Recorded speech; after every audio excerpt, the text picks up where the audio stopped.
మీరు చూస్తున్నారు FIR news. తాజా వార్తలు, కీలక అప్డేట్స్ కోసం మా ఛానల్ను సబ్స్క్రైబ్ చేయండి. ఈ ఇల్లు పూర్తయిపోయిన ఇల్లు, మీరు నమ్ముతారా? ఈ ఇల్లు పూర్తయిన ఇల్లు. ఇలాంటివి 5,000 అన్నారు. మీరు రండి, మీరు చూసింది ఈ పూర్తి అయిపోయిన ఇల్లు కదా, మరి దీంట్లో మనిషి జీవించాలి కదా, ఎలా జీవిస్తారో నాకు చెప్పండి మీరు. ఇది పూర్తయిన ఇల్లు, మీరు చూడండి. ఇది క్వాలిటీ. ఈ క్వాలిటీతో పీకితే వచ్చేస్తుంది గట్టిగా.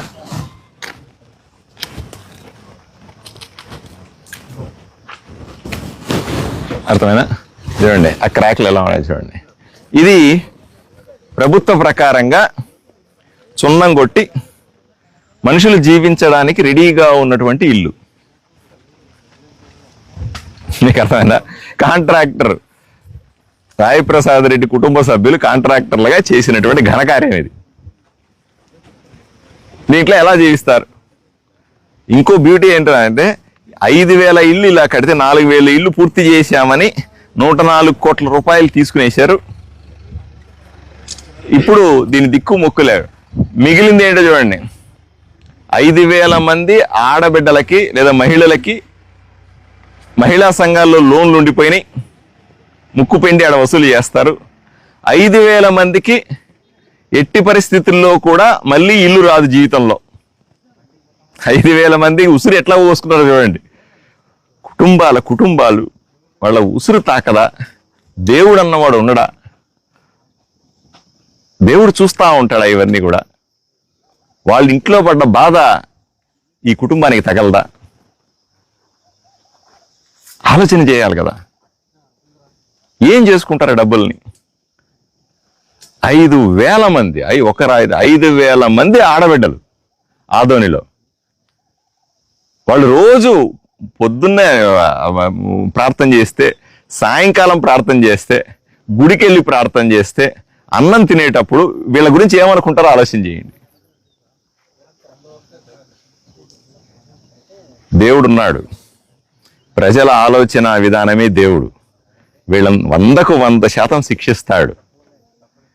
ఎవరికి సమాధానం చెప్పినా చెప్పకపోయినా, ఇన్ని రోజులు మేము ఏలుతాములే అని గూండాలా వ్యవహరించినా వాళ్ళందరి ఉసురు తగలకపోదు.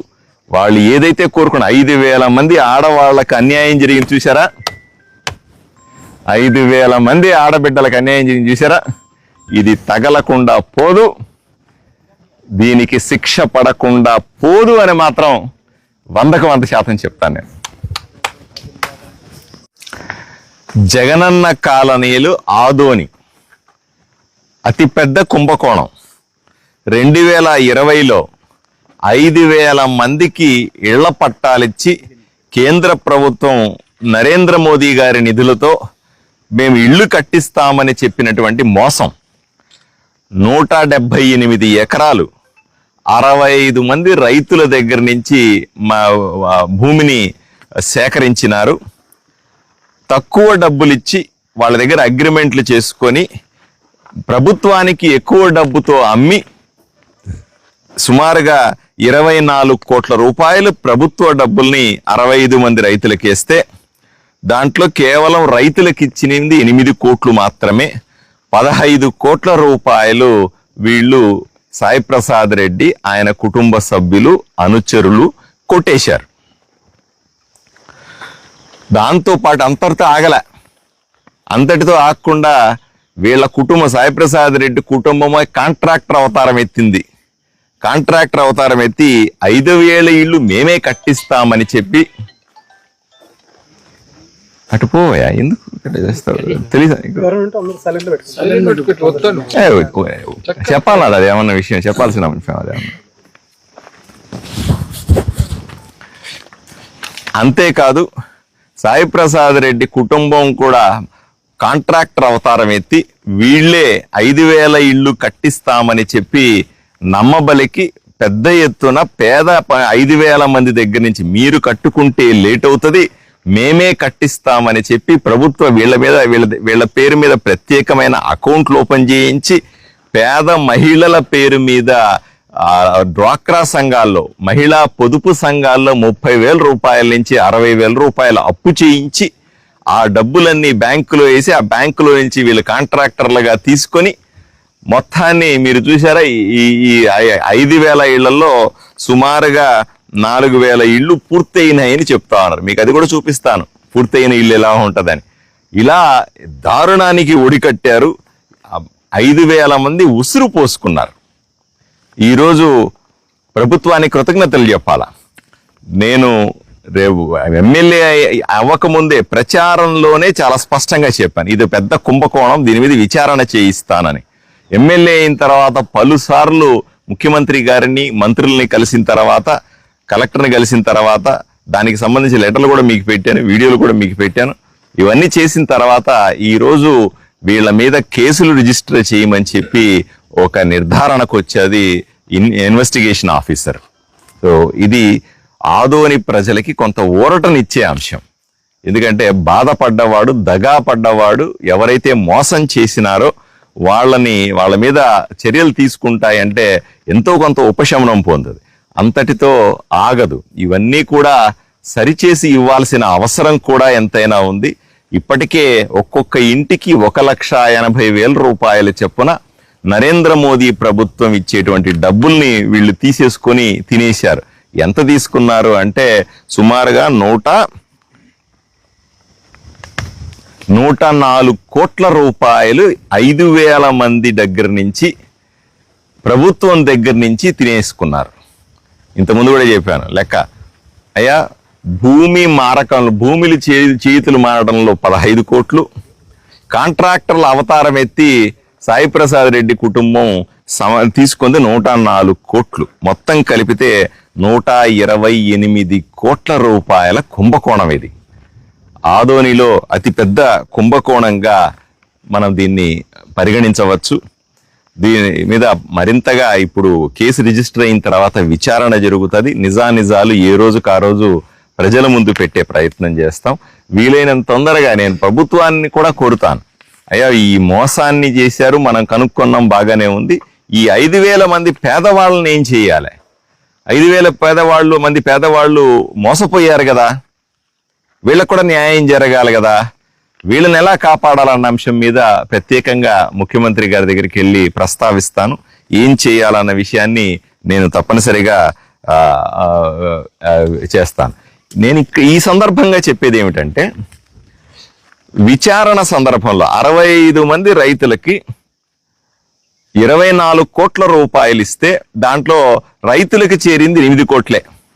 15 కోట్లు సాయి ప్రసాద్ రెడ్డి కుటుంబం లాగేసుకుంది డబ్బుల్ని. రైతులు వచ్చి కంప్లైంట్ చేయాలి. చాలా మంది రైతులు ఇప్పటికి కూడా ఎందుకులే మనకు గొడవ, అరే పోతే పోయిందిలే, వాడితేనే వాడి పాపాన పోతాడు, దేవుడు చూసుకుంటాడు వాడిని, వాడు సర్వనాశనం అయిపోతారు మన డబ్బులు తిన్నవాడు, ఇట్లా మాట్లాడుతూ గమ్మునున్నారు. ఇది సరైంది కాదు. మీరు వచ్చి దయచేసి మీరు ఎంత డబ్బులు తీసుకున్నారో, ఎంత డబ్బులు కొట్టేశారో వాళ్ళు, ఎందుకంటే అన్ని చూడడానికి బ్రహ్మాండంగా కనిపిస్తాయి. వీళ్ళ అకౌంట్లో పడి ఉంటాయి. వీళ్ళ అకౌంట్లో అంటే ప్రభుత్వం 13,50,000 రూపాయలు చెప్పున ఎకరాకి రైతుల అకౌంట్లో వేస్తే దాంట్లో వాళ్ళకి 4 లక్షలు 5 లక్షలు ఇచ్చేసి ఎకరాకు ఇంత అని వీళ్ళు లాగేసుకున్నారు. ఎలా లాగేసుకున్నారు? ముందుగానే చెక్ బుక్కులు పెట్టుకొని, రైతుల పేరు మీద చెక్కుల బుక్కులు వీళ్ళ చేతిలో పెట్టుకొని వాళ్ళ దగ్గర సంతకాలు చేయించుకొని డబ్బులు ఎప్పుడు పడతాయో తెలుసు కాబట్టి పడంగానే వెళ్ళి డ్రా చేసుకున్నారు. రైతులు లబలబా కొట్టుకున్నారు పాపం. ఈ రోజు కూడా పాపం అంటే పేదలకు ఇల్లు ఇవ్వాలన్న ఉద్దేశంతో, మంచి ఉద్దేశంతో భూమి ఇస్తే వాళ్ళు పేదలైపోయినారు. మంచి విలువైన భూమి పోగొట్టుకొని వాళ్ళు పేదలైపోయినారు. వాళ్ళు కూడా బయటికి రావాలి. ఈ 65 మంది రైతుల్లో కొంతమందే బయటకు వచ్చి ఈరోజు కేసు కోసం సహకరిస్తున్నారు. వీళ్ళకందరికీ కూడా ఆ కొట్టేసిన డబ్బుల్ని తిరిగి ఇప్పించబడతాయి, ఈ రోజు కాకపోతే ఏ రోజుకైనా సరే.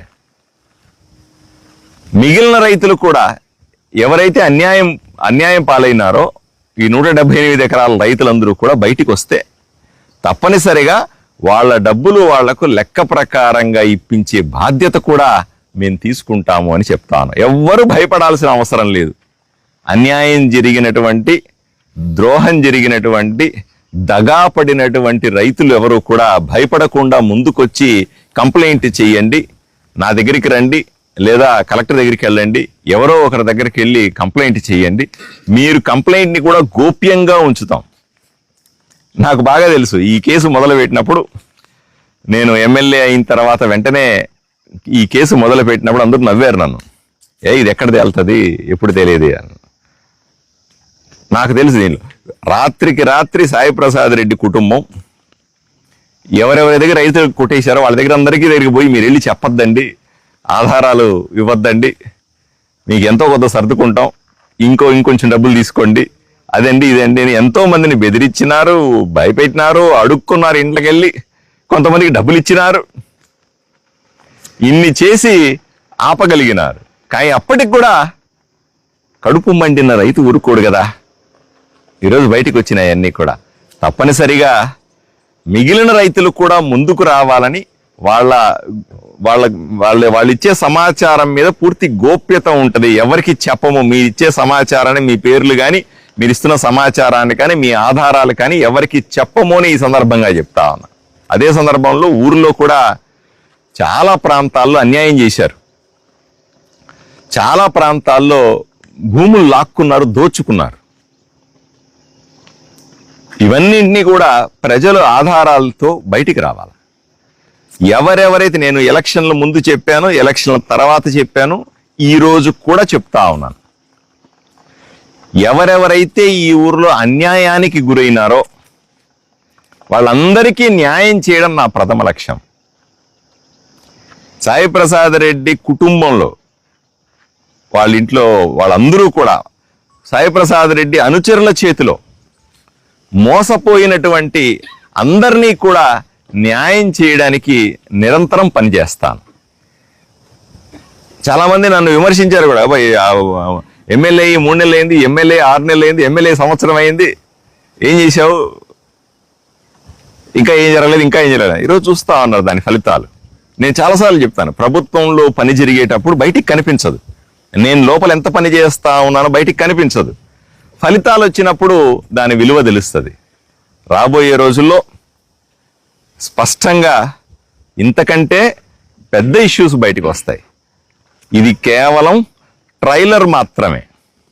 అసలు సినిమా భవిష్యత్తులో స్పష్టంగా కనపడుతుంది.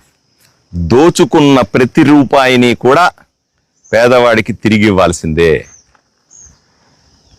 చేసిన ప్రతి కబ్జాని కూడా విడిపించాల్సిందే.